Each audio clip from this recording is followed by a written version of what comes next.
At 2 years old, as soon as she figured out how to dress herself, she was putting on her big sister's tights and leotard. At 3 years old, our family took a road trip down through California. Later, when we looked at the photos from that trip, every single picture she was in, her body was in a ballet pose. 5th position in the Redwood Forest, 3rd position in Yosemite National Park, and perfectly postured with the Golden Gate Bridge as her backdrop.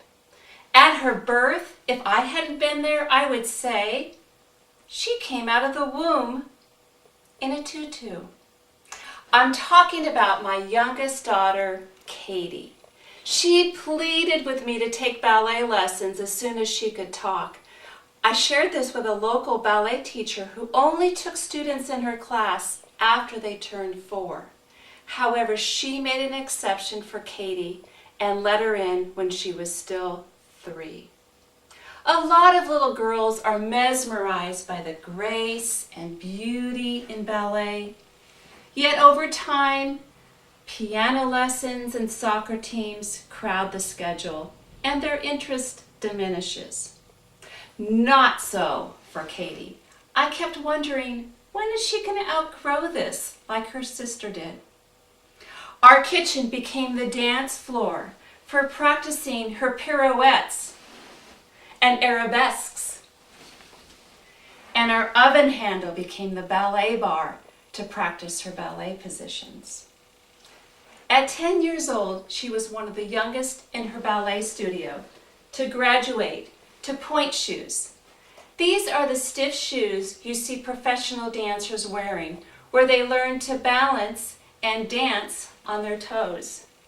It's often thought the inner toe piece is made out of wood, but it's actually made out of cardboard and mache glue, like paper mache, only glue mached. A few years ago, her ballet studio was preparing for their upcoming spring show, Peter Pan. The sign on the bulletin board read, "Adult extras needed, no experience necessary." I thought, this is the perfect opportunity for me to step into or dance into my daughter's world. I was cast as the part of a pirate and was told I only needed to learn one ballet move, the pas de chat. All the terms in ballet are French, and pas de chat means step of the cat. I practiced this step of the cat week after week at each rehearsal, and even the day of the shows, I was backstage still trying to get down this pas de chat. After the shows, her ballet teacher told me, "You did a great job." I think she was just being nice. Since then, I've stuck to coordinating ticket sales for the shows. At 16, Katie continues to be passionate about ballet.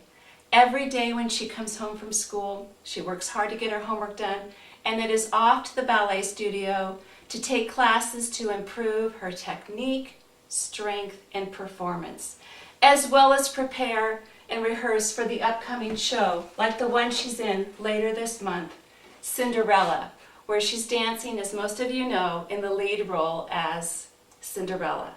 This is Katie here. Recently, she competed and performed in a ballet competition and placed in the top 12 in her division. Consequently, she was invited to a special week in New York City where she attended ballet workshops as well as viewed the finals. Additionally, because of her performance at the competition, she was awarded 2 scholarships from 2 ballet companies for summer training this summer. She's accepted one of them and will be going to Ballet West in Utah for 4 weeks for summer training. Then she'll be home for just a weekend, then on up to Seattle for additional 5 weeks of summer training with Pacific Northwest Ballet, one of the top ballet companies in the country. It wasn't my idea to become a ballet mom. However, I am excited to be supporting my daughter as she demi-plies and grand jetés through her days. And I'm amazed she knew what she wanted to do at such a young age. Katie dreams of dancing professionally, and even though it's very competitive, just like any sport, I believe in her dreams, and her aspirations. So much so that I chose to tell this story, her story, while wearing a tutu, just for you.